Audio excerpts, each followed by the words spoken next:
Before we begin, tell us, where in the world are you watching from? Now, let's dive into today's story. Chapter 1. The Foundation Cracks. Ralph Steele stood at the floor-to-ceiling windows of his penthouse office, watching the sun paint Seattle's skyline in shades of amber and crimson.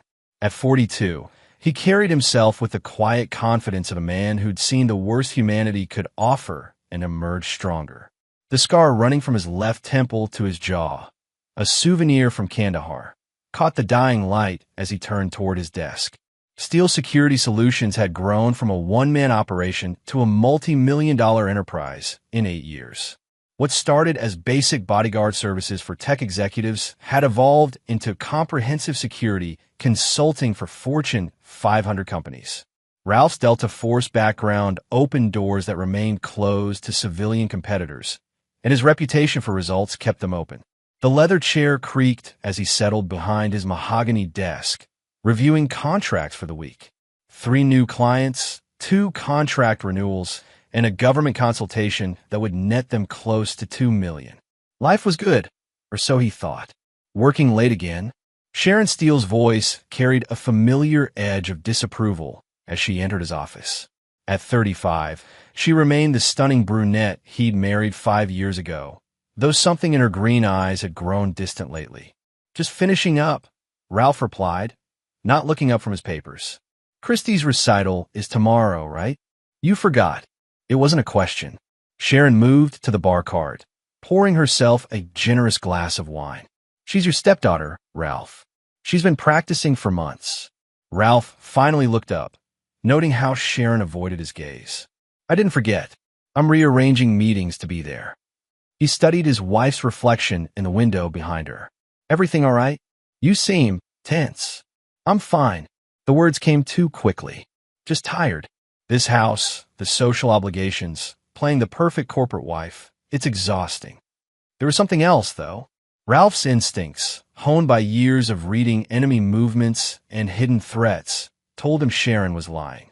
The way she clutched her wine glass, the slight tremor in her voice, the way she still hadn't met his eyes directly, all red flags he'd ignored for weeks. "Why don't you take a vacation?" he suggested. "Visit your sister in California. Take Christy with you."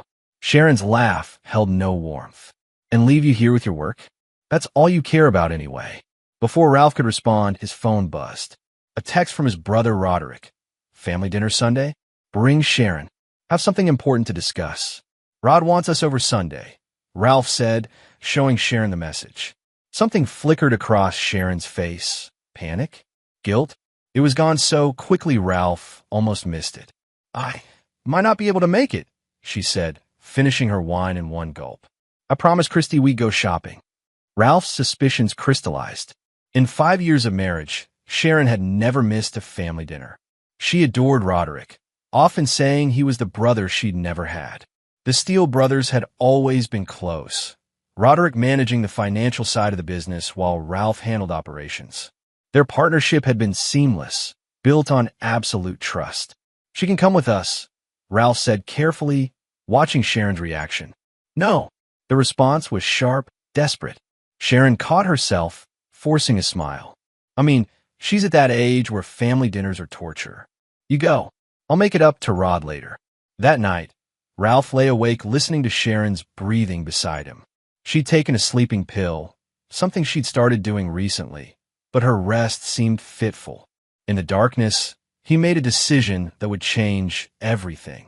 The next morning, while Sharon showered, Ralph activated a discreet app on his phone.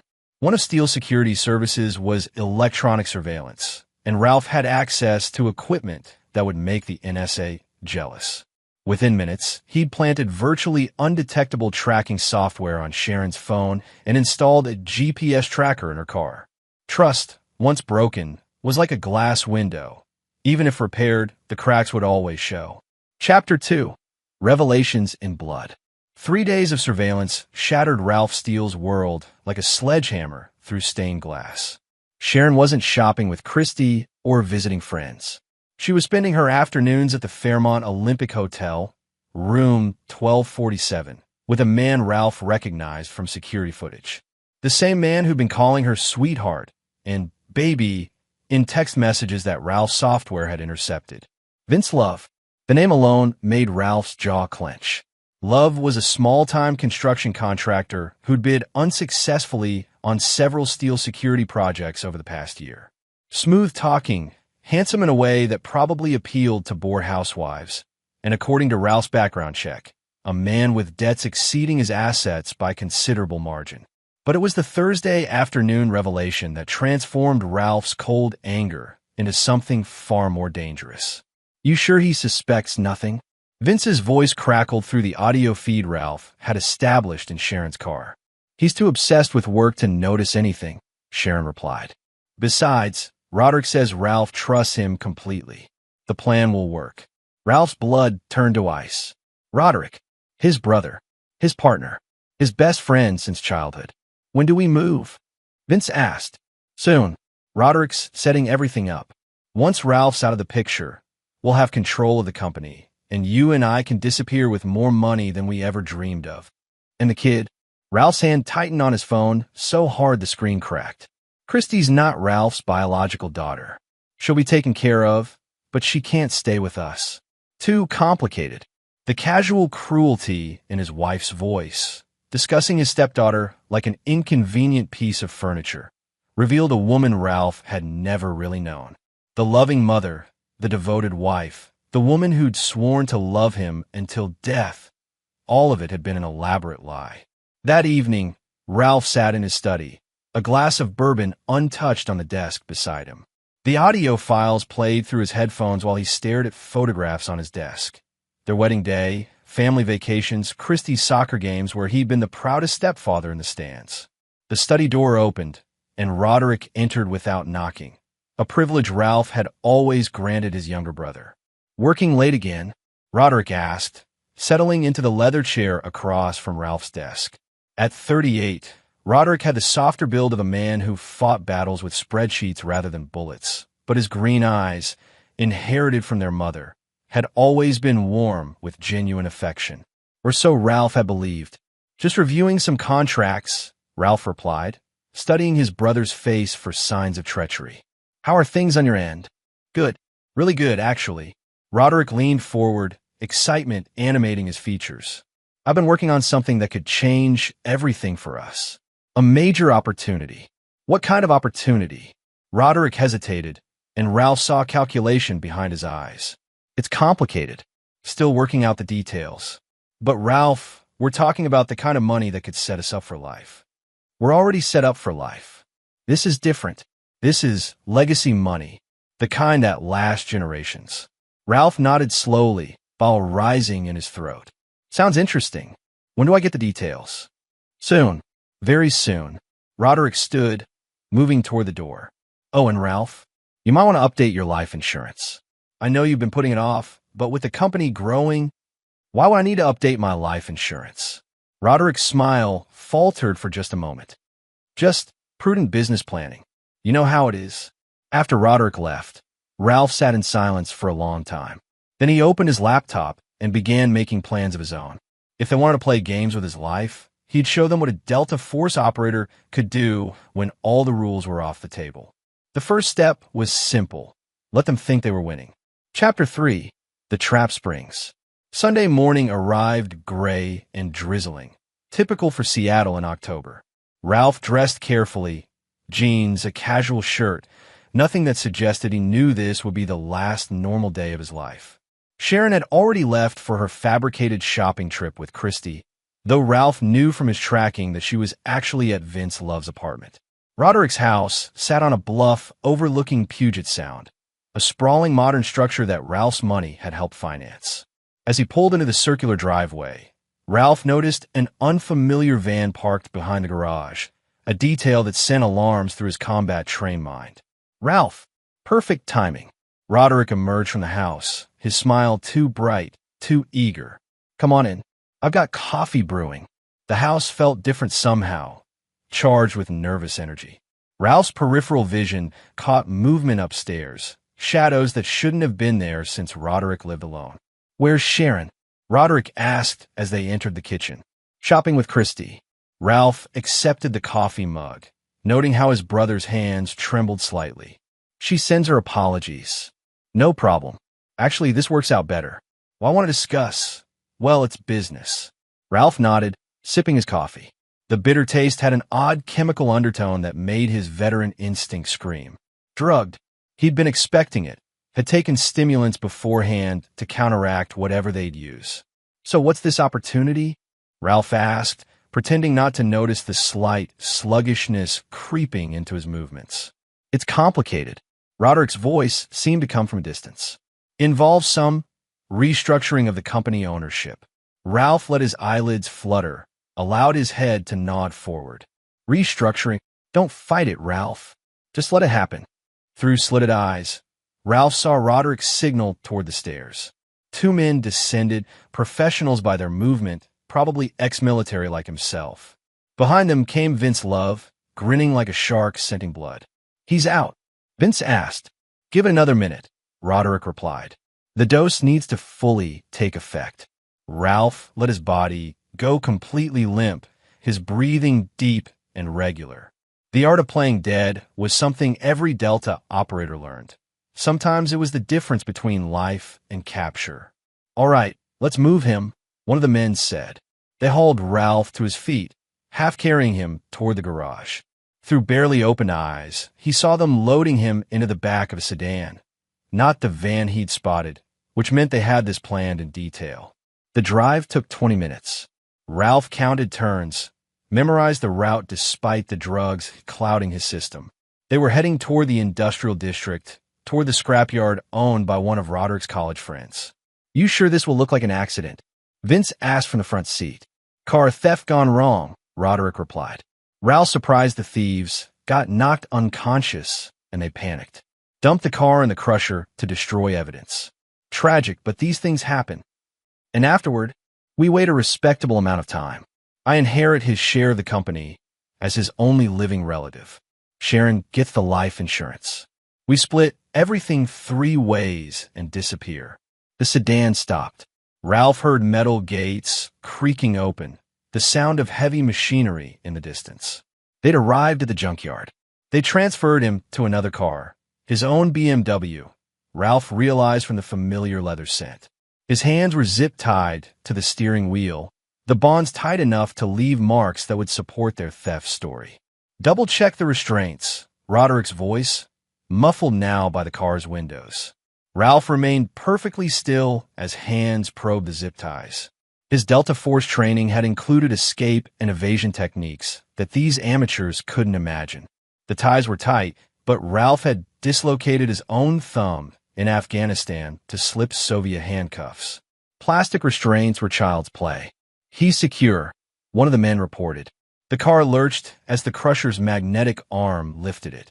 Ralph opened his eyes fully now, seeing the massive hydraulic jaws closing around the vehicle. This was his moment, trapped in a death machine with the voices of his betrayers outside. Are you sure he's unconscious? Sharon's voice. His wife had arrived to watch him die.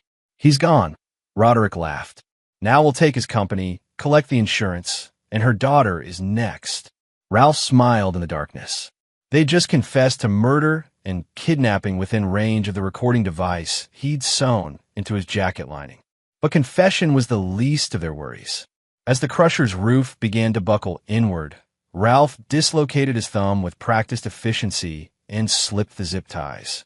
The real game was about to begin, and Ralph Steele, former Delta Force operator, survivor of 3 war zones, and now a very angry dead man, was about to show them what happened when you betrayed a warrior. His next move was survival. After that, retribution. Chapter 4. Resurrection of the Dead. The crusher's hydraulic arms screamed as they compressed the BMW's roof, but Ralph Steele was no longer inside. In the 15 seconds between slipping his restraints and the machine's jaws closing completely, Ralph had kicked out the rear window and rolled through the opening. His Delta Force training kicked in, impact, roll, assess move. He hit the scrap metal pile behind the crusher and burrowed deep, letting the twisted steel and rust-eaten car parts swallow him whole. The machine's death cry echoed across the junkyard as it finished its work, reducing what his enemies believed was his tomb to a cube of compressed metal. It's done, he heard Roderick say from somewhere above. Ralph Steele is officially dead. Ralph remained motionless in his hiding spot, controlling his breathing, ignoring the sharp metal edges cutting through his clothes. Through gaps in the scrap pile, he watched the small group gather around the crusher. Sharon stood close to Vince Love, her hand in his, no longer bothering to hide their relationship. She looked relieved, not grieving, not shocked, relieved that her husband was dead. The woman he'd loved, the woman he'd built a life with, the woman who'd promised to honor him until death. Well, death had certainly parted them. "When do we call it in?" asked one of the men who'd carried him, a thick-set professional with prison tattoos visible on his forearms. "Tomorrow morning," Roderick replied. "I'll report Ralph missing when he doesn't show up for work. Security footage will show him leaving his office alone last night. No connection to any of us." "What about the car?" the second man asked. "Stolen vehicle report goes in tonight," Vince said. "Police will find it eventually, but by then it'll just be another unsolved carjacking." Ralph memorized every face, every voice. The two hired muscle were strangers, but he'd find them. In the digital age, everyone left tracks. "I still think we should have made it look like suicide," Sharon said. "He's been under so much stress lately." Roderick shook his head. "Suicide invalidates the life insurance. This way we get everything clean." They talked for another 10 minutes, dividing up assets like vultures picking over carrion. The company, the house, the investments. Ralph listened to his entire life being parceled out among his murderers. Finally, they left. Ralph waited another hour, motionless as a sniper in a hide, before emerging from the scrap pile. The junkyard was empty except for a security guard who was clearly paid to see nothing. Ralph's reflection in a puddle of oil-tainted water showed a dead man walking. Blood from multiple cuts darkened his clothes. His hair was matted with rust flakes, and his left shoulder ached from the roll through the window. But his eyes burned with a cold fire that would have made his old drill sergeant proud. The first rule of survival: assess your resources. Ralph's wallet, phone, and keys had been left in the BMW, now a metal cube. He had no identification, no money, no way to access his accounts without triggering alerts that would reveal his survival. From the outside, this looked like a catastrophic disadvantage. From the inside, it looked like freedom. He made his way through the industrial district on foot, avoiding main roads and security cameras. Seattle's homeless population provided perfect camouflage. One more dirty, injured man in a city full of them. By dawn, he'd reached a storage unit he'd rented under a false identity years ago. Old habits from his covert operations days had seemed like paranoia then. Now, they were salvation. Inside the climate-controlled unit were 3 bug-out bags, each containing a complete alternate identity: passport, driver's license, credit cards, and cash. There were also weapons: a Glock 19, a combat knife, surveillance equipment, and enough ammunition to fight a small war. Ralph selected the Marcus White identity and sealed the unit. Marcus White had a clean credit history, an apartment in Tacoma, and a background in private security consulting, close enough to Ralph's real experience to be credible. The next stop was a motel outside the city where cash still bought silence. Ralph showered off the blood and grime, tended his wounds with a first aid kit, and began planning phase 2 of his resurrection. His phone, a burner purchased with Marcus White's credit card, buzzed with news alerts. "Prominent Seattle businessman missing," read the headline. Roderick had played his part perfectly, reporting his beloved brother's disappearance with just the right note of concern. Ralph opened his laptop and began digital reconnaissance. Bank records, phone logs, hotel registrations. Information flowed like water when you knew the right channels. Sharon and Vince's affair had left a paper trail stretching back 8 months. The two hired killers were Lonnie Schmidt and Harry Cochran, both ex-cons with violent backgrounds. But the most interesting discovery was a safety deposit box that Roderick had opened just last week. Whatever was inside had required Sharon's signature as a witness. Ralph smiled for the first time since his death. His enemies thought they'd buried their secrets with him. Instead, they'd given him a roadmap to their destruction. The dead man was about to remind the living why Delta Force operators were feared across 3 continents. Chapter 5. Ghost in the Machine.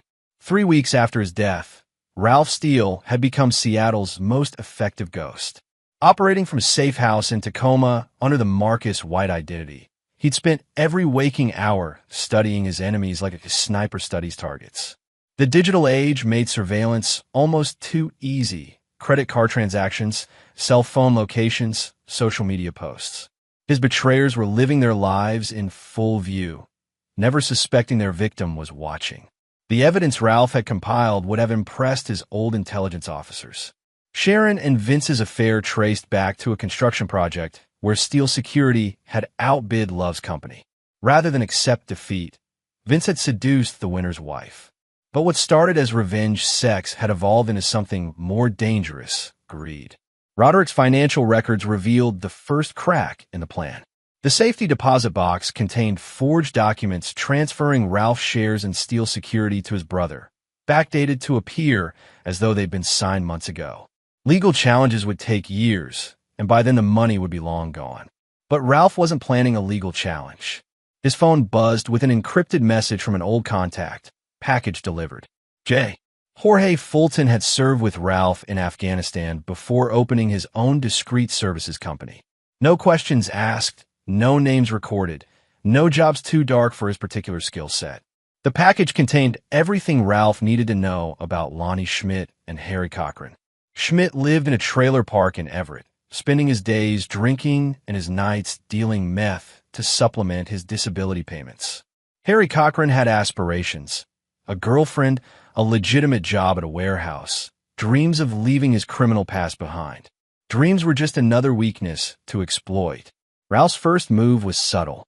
Cochran's girlfriend, Christy Hopkins, worked as a waitress at a diner near the warehouse. She was young, pretty, and according to her social media, desperately in love with a man she believed was finally going straight. On a Tuesday morning, Ralph entered the diner wearing construction workers' coveralls and the kind of face that forgot itself the moment you looked away. He ordered coffee, left a generous tip, and waited until Christy stepped outside for her smoke break. "Excuse me, miss?" Ralph approached with perfect working-class deference. "You know Harry Cochran?" Christy's face lit up. "He's my boyfriend." "What?" "Saw him last week with some girl." "Thought you should know." The lie hit like a surgical strike. Ralph watched doubt bloom in Christy's eyes, watched her confidence crumble. He left before she could ask questions, knowing that paranoia was a poison that worked best in isolation. That evening, Cochran's phone exploded with accusatory texts. The argument escalated, voices raised in the thin-walled apartment complex where they lived. By midnight, Harry was sleeping in his car, confused and angry and desperate to prove his innocence. Phase 2 began the next morning.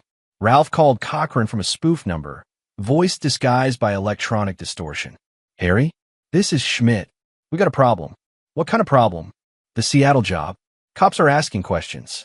Meet me at the usual place in an hour." Ralph knew from surveillance that Cochran and Schmidt rarely met. They were acquaintances, not friends. But fear made people sloppy, and a panicked man didn't question details. The usual place turned out to be a bar in South Seattle, a dive that catered to men who paid in cash and minded their own business. Ralph arrived first, positioning himself with clear sight lines and multiple exits. Old habits died hard. Cochran arrived exactly on time, eyes darting nervously around the dim interior. He was younger than Ralph had expected, maybe 28, with the lean build of someone who'd learned to fight in prison.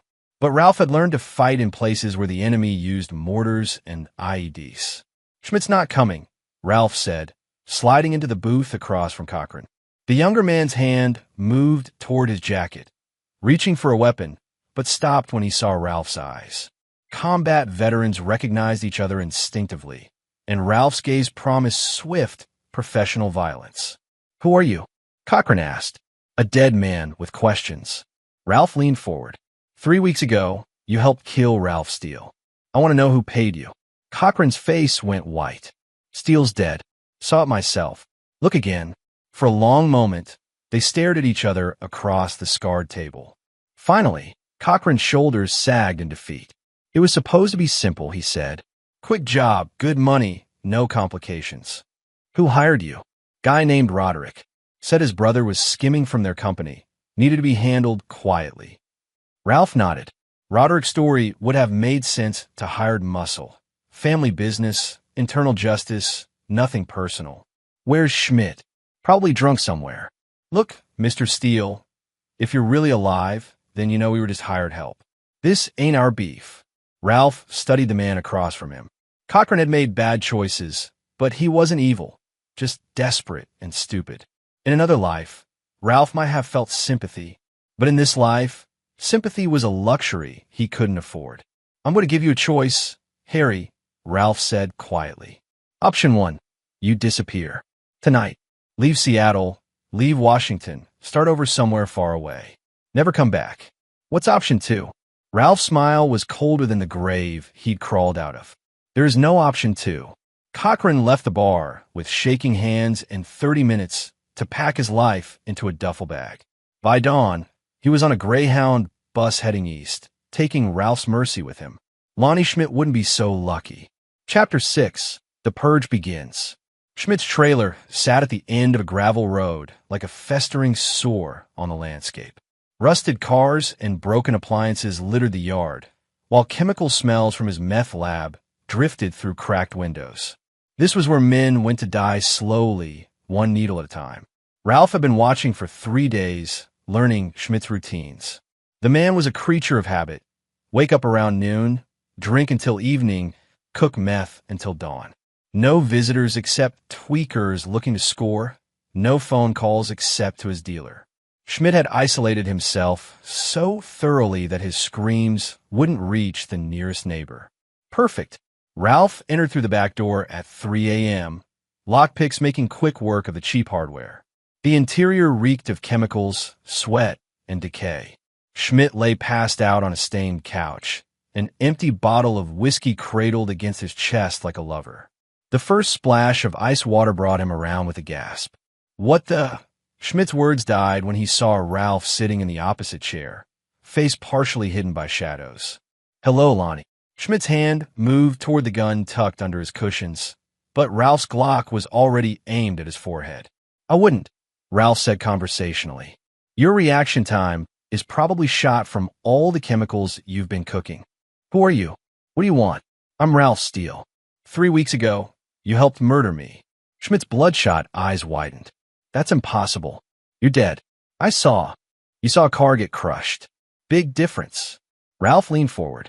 Tell me about the job. I don't know what you're talking about.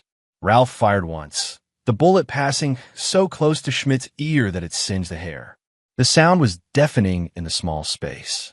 My name is Ralph Steele, he repeated calmly. I'm a former Delta Force operator with over 200 confirmed kills. I have been tortured by professionals, and I have made hardened terrorists beg for death. You are a washed-up ex-con living in a chemical waste dump. This conversation can go easy or hard, but it will go.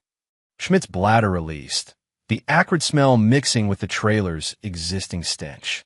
Okay, Jesus. Yes, we did a job. Some guy wanted his brother taken out. Made it look like a carjacking. What guy? Never got a real name. Just a phone number and a meeting spot. Paid half up front, half after. Ralph already knew this. Roderick had been careful to maintain plausible deniability. But Schmidt didn't know that. Describe him. Average height, brown hair, expensive suit. Had that soft look, you know? Like he'd never done anything harder than lift a briefcase. What else did he tell you? Just that the target, that you would be at a house in Bellevue on Sunday morning. Said you'd be drugged, easy to move. Make it look like a robbery gone wrong. Ralph nodded. The details matched what he'd overheard in the junkyard. One more question, Lonnie. Do you have any family? Anyone who'd miss you? Schmidt's face crumpled. Please, man. I got a sister in Portland. She's got kids. They don't know about this. He gestured around the squalid trailer. Good, Ralph said, standing. Then she won't have to watch you die. Schmidt started to speak, but Ralph was already moving. The knife appeared in his hand like magic. Years of close-quarters combat, making the motion fluid and automatic. One thrust, precisely placed, and Schmidt's word became a gurgle. Ralph cleaned the blade while Schmidt bled out on his stained couch. The meth lab's chemicals would destroy most forensic evidence, and the trailer's isolated location meant the body might not be found for weeks. But Ralph wasn't finished with the scene. He had a message to send. Using Schmidt's own blood, Ralph wrote 4 words on the wall above the couch. The dead remember everything. By dawn, he was back in a coma, monitoring news feeds and police scanners. Schmidt's death wouldn't be discovered for another 2 days, and when it was, the cops would chalk it up to a drug deal gone bad. Just another piece of human trash taking itself out. Ralph felt nothing about the killing. No satisfaction, no guilt, no emotion at all. Schmidt had been a tool used against him, and tools were discarded when their purpose was complete. Now for the real architects of his murder. His phone buzzed with surveillance updates from the tracking devices he'd placed on Sharon and Vince's vehicles. They were meeting at the Fairmont again, probably celebrating their windfall and planning their escape. They had no idea their hired killers were dead or missing, no sense that their perfect crime was unraveling. That ignorance was about to become terminal. Ralph opened his laptop and began typing orders to Jorge Fulton. Phase 2 of his resurrection required specialized equipment and expert assistance. The ghosts of his past were about to pay a visit to the people who'd killed him.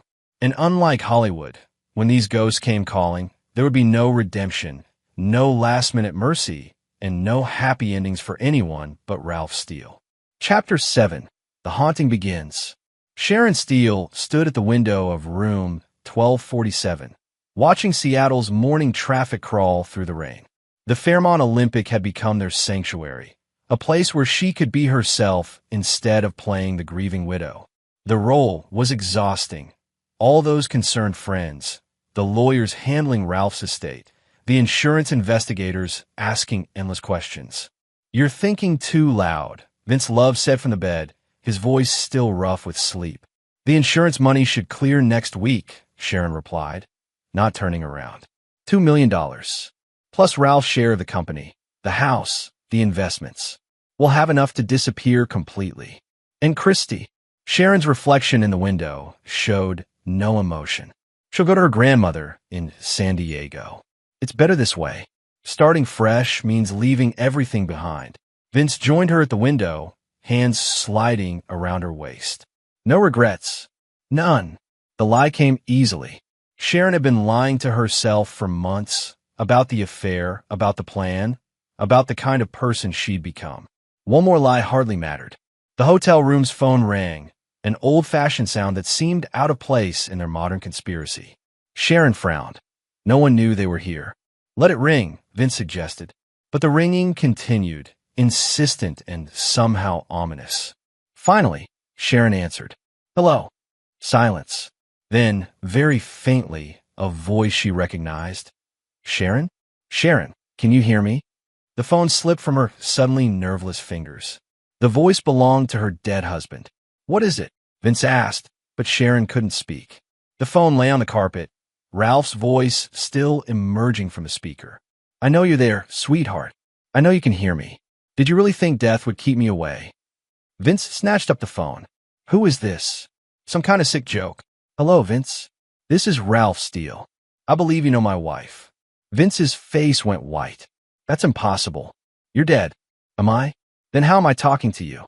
Ralph's voice carried a subtle electronic distortion that made it seem to come from beyond the grave. "How do I know you're in room 1247? How do I know Sharon is wearing the red dress I bought her for our anniversary?" Sharon looked down at the dress. She'd worn it deliberately, a private act of rebellion against her dead husband's memory. But no one could have seen her through the window.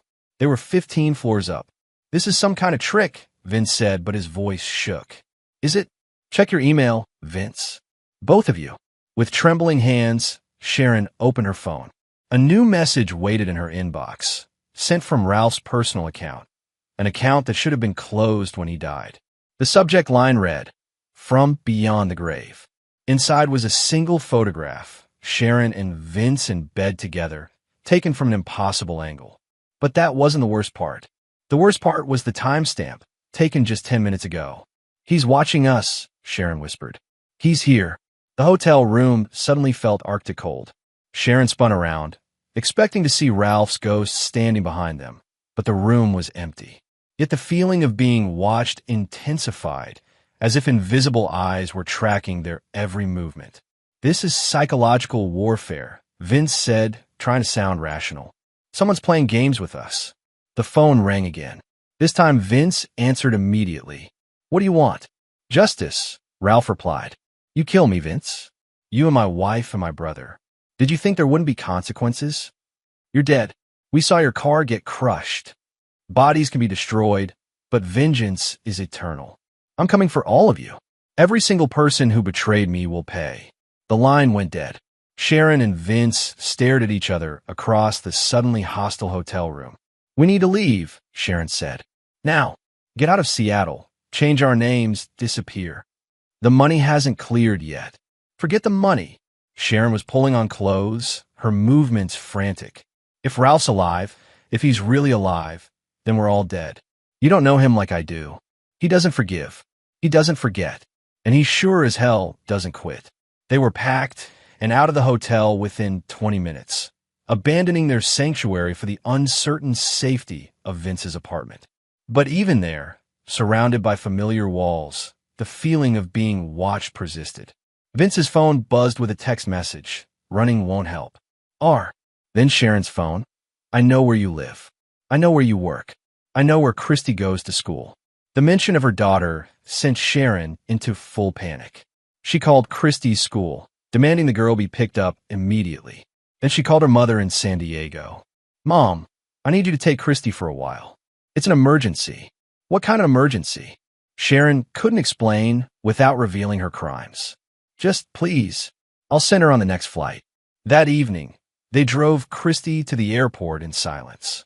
The teenager sensed something was wrong, but didn't ask questions. She'd learned that adult problems were often beyond her understanding. "When will I see you again?" Christy asked as they reached the security checkpoint. Sharon hugged her daughter fiercely, breathing in the scent of her shampoo. "Soon, baby. I promise." It was another lie. Sharon suspected she'd never see Christy again. As the plane taxied toward the runway, Sharon's phone rang one final time. "Smart move," Ralph's voice said. "The innocent don't deserve to suffer for the sins of the guilty." "What do you want?" Sharon asked. "What I've always wanted. The truth, justice, and maybe a little bit of revenge." The connection ended, leaving Sharon alone with her terror and the growing certainty that her dead husband had become something far more dangerous than the living man she betrayed. Chapter 8. Blood and Betrayal. Roderick Steele stood in his brother's former office, surrounded by the trappings of a life cut short. Ralph's diplomas, his military commendations, family photographs, all of it would be boxed up and stored, making room for new management. The company that Ralph had built from nothing would soon belong entirely to Roderick. If only the guilt wasn't eating him alive. The intercom buzzed. "Mr. Steele? There's a Detective Williams here to see you." Roderick's stomach clenched. "Send him in." Detective Daniel Hodge was a 20-year veteran with tired eyes and a rumpled suit that had seen better days. He carried himself with the weary competence of a man who'd investigated every sin humanity could devise. "Mr. Steele, thank you for seeing me." Hodge settled into the chair across from Roderick's desk. "I have some questions about your brother's disappearance." "Of course. Anything I can do to help find Ralph." "That's just it. We did find him. Or what's left of him." Hodge opened a folder, revealing crime scene photographs. "A junkyard worker discovered human remains in a crushed vehicle yesterday. Dental records confirm it was your brother." Roderick forced himself to look at the photos, feigning shock and grief. "My God, what happened?" "That's what we're trying to determine. The car was reported stolen the night Ralph disappeared, but the theft report came in after the vehicle was already at the junkyard. Seems like someone wanted us to think it was a carjacking gone wrong." "You think it was something else?" Hodge studied Roderick with the intensity of a man who'd learned to read lies in the micro-expressions of grieving relatives. "Your brother had enemies?" "Business competitors, sure, but nothing that would lead to this." "What about personal enemies? Marital problems? Financial difficulties?" Roderick shook his head. Ralph was solid. Good marriage, successful business. He was living the American dream. The detective made notes, his pen scratching against paper like tiny accusations. We'll need a complete list of his business associates, recent clients, anyone who might have had a grudge. I'll have my assistant compile everything. After Hodge left, Roderick sat alone in the gathering darkness, not bothering to turn on the lights. The guilt was a living thing now, gnawing at his insides like acid. He'd told himself that Ralph would be unconscious when the crusher activated, that his brother wouldn't suffer. But the reality of murder was messier than the fantasy. His phone rang. Roderick Steele. Hello, brother. The voice froze Roderick's blood. Impossible. Absolutely impossible. But he'd have recognized that voice anywhere. Ralph, his older brother, his best friend, his victim. Who is this? Roderick whispered. You know who it is. The question is, how? Roderick's mind raced. Dental records could be faked. Bodies could be planted. His brother had been a professional soldier with connections in dark places. But the alternative, that Ralph had somehow survived the crusher, was equally impossible. The police found your body, Roderick said. Did they? Or did they find what I wanted them to find? Ralph's laugh was cold, mechanical. You always were the smart one, Rod. Figure it out. The line went dead. Roderick stared at his phone, hands shaking uncontrollably. If Ralph was alive, truly alive, then everything had gone wrong. The perfect murder had become a perfect nightmare. His desk phone rang. Security downstairs. Mr. Steele? There's someone here to see you. Says he's your brother. Roderick's throat constricted. What does he look like? Tall, dark hair, scar on his face. He's got ID and everything. Should I send him up? No. The word came out as a strangled scream. Don't let him up. Call the police. Sir, is everything okay? But Roderick was already moving, grabbing his keys and wallet, fleeing toward the emergency stairs. Behind him, the elevator chimed softly as it began its climb to the 15th floor. Roderick burst through the stairwell door into the parking garage, gasping like a drowning man. His Mercedes waited in its reserved spot, a German-engineered sanctuary from the madness upstairs. He fumbled with his keys, dropped them, retrieved them with shaking hands. The car started on the second try.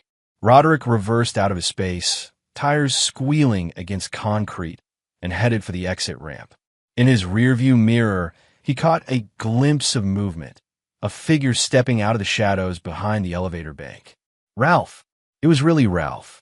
Roderick floored the accelerator, racing through Seattle's evening traffic like a man possessed. His phone rang constantly, the security desk, the police, Sharon calling in panic. He ignored them all, focused only on putting distance between himself and his resurrected brother. But where could he run? Ralph knew every aspect of his life, every hiding place, every relationship. There was nowhere on earth he could go that his brother wouldn't find him. Roderick's phone buzzed with a text message. Against every instinct he looked. Running away, little brother? Just like when we were kids, and you broke Mom's vase. Remember what happened then? Roderick remembered. Ralph had taken the blame, accepted their father's belt across his back without protest. Their father had never found out the truth, but Ralph had known. Ralph had always known, and he'd protected his younger brother anyway. Not this time. Another text. Meet me at the old house. You know where. Come alone, or Sharon and Vince die tonight. The old house, their childhood home in Bellingham, abandoned since their parents' deaths. Ralph had kept it for sentimental reasons, visiting sometimes when the memories got too strong. It was isolated, surrounded by woods, miles from the nearest neighbor. Perfect for a confrontation between brothers. Perfect for murder. Chapter 9. The Reckoning. The childhood home of the Steele brothers sat like a mausoleum among towering evergreens, its windows dark, its paint peeling with decades of neglect. Ralph had arrived first, as was his custom in hostile territory.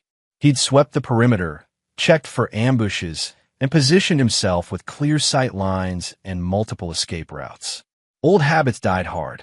Unlike old brothers, Roderick's Mercedes crunched up the gravel driveway at exactly midnight, headlights cutting through the Pacific Northwest darkness. Ralph watched from the shadows as his younger brother sat in the car for several minutes, gathering courage for what might be his final conversation.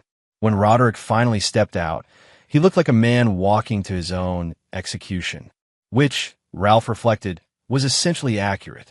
"I'm here," Roderick called out, "just like you wanted." Ralph emerged from the tree line, moving with the predatory grace that had made him legendary among his Delta Force unit. In the moonlight, the scar on his face seemed to glow with its own malevolent energy. "Hello, Rod." The two brothers faced each other across the yard where they'd played as children, where they'd fought and laughed and dreamed of futures that would keep them together forever. The irony wasn't lost on either of them.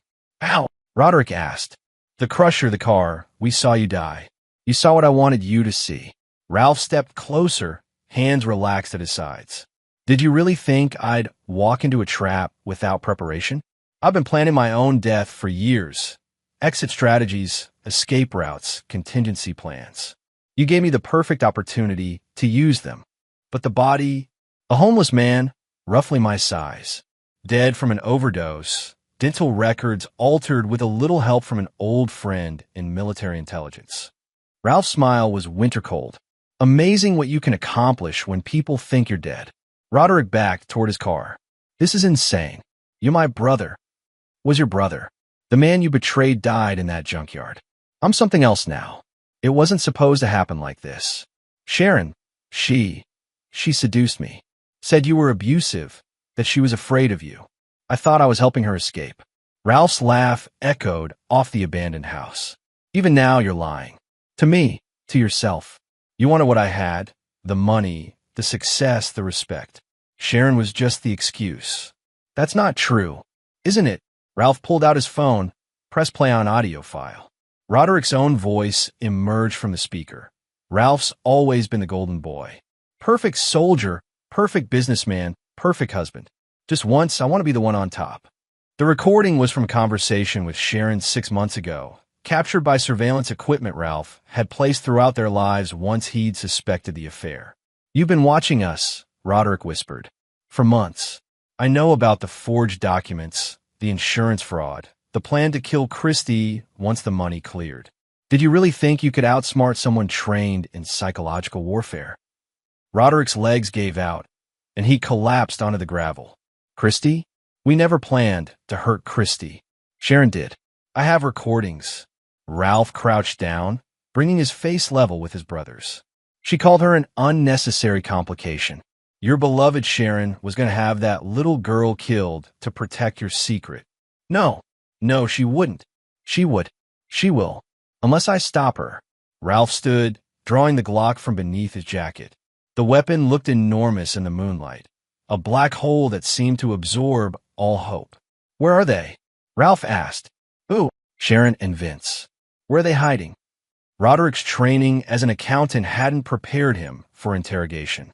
The location spilled out of him like water from a broken dam. Vince's cabin. Lake Chelan. They're waiting for the insurance money to clear. Ralph nodded. He'd suspected as much. It was the kind of romantic hideaway that would appeal to Sharon's sense of drama. "Thank you," he said, and pulled the trigger. The gunshot echoed across the empty landscape like the voice of judgment itself. Roderick Steele, betrayer of blood, thief of trust, co-conspirator and fratricide, slumped forward onto the gravel that had once cradled their childhood games. Ralph felt nothing. No satisfaction, no grief, no sense of completion. His brother had chosen this path the moment he'd decided to play God with Ralph's life. The consequence was always going to be the same. The drive to Lake Chelan took 3 hours through winding mountain roads. Ralph used the time to prepare his equipment, zip ties, duct tape, the combat knife he'd carried through 3 war zones. He also called Jorge Fulton with final instructions for cleaning up the cabin afterward. Some crimes required professional erasure. Vince Love's cabin sat on a bluff overlooking the lake, its windows glowing warmly against the pre-dawn darkness. A romantic retreat for murderous lovers. Ralph could see them through the picture window, Sharon cooking breakfast while Vince read something on his laptop, probably checking their offshore accounts. They looked so normal, so innocent, like any couple enjoying a weekend getaway instead of 2 killers waiting to claim their blood money. Ralph disabled the cabin's power with wire cutters, plunging the interior into darkness. Then he waited watching through night vision goggles as Sharon and Vince stumbled around looking for flashlights and fuse boxes. The front door wasn't locked. People in love often felt invulnerable. Ralph entered silently, moving through the darkness like the ghost they'd tried to make him. He found them in the kitchen, using his cell phone's flashlight to examine the electrical panel. "Problems?" he asked. Sharon screamed. Vince spun around, reaching for a pistol that wasn't there. Ralph had already relieved him of it during his reconnaissance. "Hello, sweetheart," Ralph said to his wife. "Miss me?" In the phone's weak light, Sharon looked like she'd aged a decade in 3 weeks. Her face was gaunt, her eyes hollow with sleepless nights and guilty conscience. She'd lost weight, and her hands shook like autumn leaves. "You're dead," she whispered. "You have to be dead. I got better."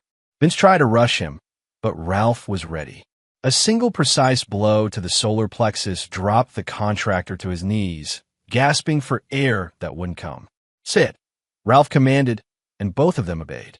Fear was a wonderful equalizer. Ralph zip-tied their hands behind their backs, then dragged 2 chairs into the center of the room. The interrogation position, subjects facing each other, nowhere to hide, forced to watch their partner's reactions to every question. "I want the truth," Ralph said, settling into a third chair like a judge preparing to pass sentence. "All of it, starting with when you decided to kill me." Over the next hour, the full conspiracy spilled out. Sharon's initial seduction of Vince had been accidental. She'd been drunk, lonely, seeking attention her work-obsessed husband couldn't provide. But Vince had seen opportunity in her dissatisfaction. He'd encouraged her complaints, amplified her resentments, until she began to see Ralph as an obstacle rather than a partner. Roderick's involvement had been Vince's idea. Appeal to the younger brother's jealousy, promise him partnership instead of servitude. The forged documents, the insurance policies, the hired killers, all of it orchestrated by a small-time contractor who'd convinced himself he was a criminal mastermind. "And Christy?" Ralph asked. Sharon broke down completely then, sobbing out her plan to have the girl killed in a random mugging 6 months after Ralph's death. Too close to the funeral would look suspicious, but grief made people careless. A grieving mother walking alone at night, her teenage daughter trying to comfort her. Easy targets for street thugs who vanished afterward. Ralph listened to it all with the detached interest of a scientist studying specimens. These people had been parasites, feeding on his life, his success, his love. Now, there were simply problems to be solved. The sun was rising over Lake Chelan when Ralph finished his work. Sharon and Vince's love would be found weeks later, apparent victims of a murder-suicide brought on by guilt over Ralph Steele's death. The evidence would be convincing because Ralph had learned from the best, military intelligence officers who could make reality whatever they needed it to be. As he drove away from the cabin, Ralph felt something he hadn't experienced since the junkyard: peace. The scales were balanced. Justice had been served. The dead could finally rest. His phone rang as he reached the highway. Christy's number. "Hello, sweetheart." "Ralph? Oh God, I've been so scared. Mom put me on a plane to Grandma's house, but she won't tell me why. And then Grandma got a call from the police. They said something happened to Uncle Roderick." "I know, baby. I know. But you're safe now. That's what matters. When can I come home?" Ralph looked out over the mountains, considering his answer. Marcus White had a clean identity, enough money to start over anywhere in the world. There were countries that didn't ask too many questions about a man's past, especially when that past was buried under official death certificates. "Soon," he said. "We're going to start over somewhere new. Just you and me. Would you like that?" "Yes," Christy whispered. "I'd like that very much." Ralph Steele was dead, buried in a junkyard and mourned by no one who mattered. But Marcus White was very much alive, and he had a daughter who needed protecting from the darkness that had consumed her mother. Sometimes the dead got to rise again. Sometimes justice looked like revenge. And sometimes the only way to build a new life was to burn the old one to the ground. Ralph drove toward the sunrise, leaving behind the ashes of betrayal and the silence of the grave. In the rearview mirror, smoke rose from the cabin by the lake, one last ghost ascending to whatever waited beyond. The debt was paid. The account was closed. And somewhere ahead, lay the possibility of redemption. If not for him, then for the innocent girl who still believed in happily ever after. Even dead men could dream. And there you have it. Another story comes to an end. What did you think? I'd love to hear your thoughts in the comments below. If you enjoy this story, consider joining our community by subscribing. It means the world to us. For more stories like this one, check out the recommended videos on screen. And I'll see you there.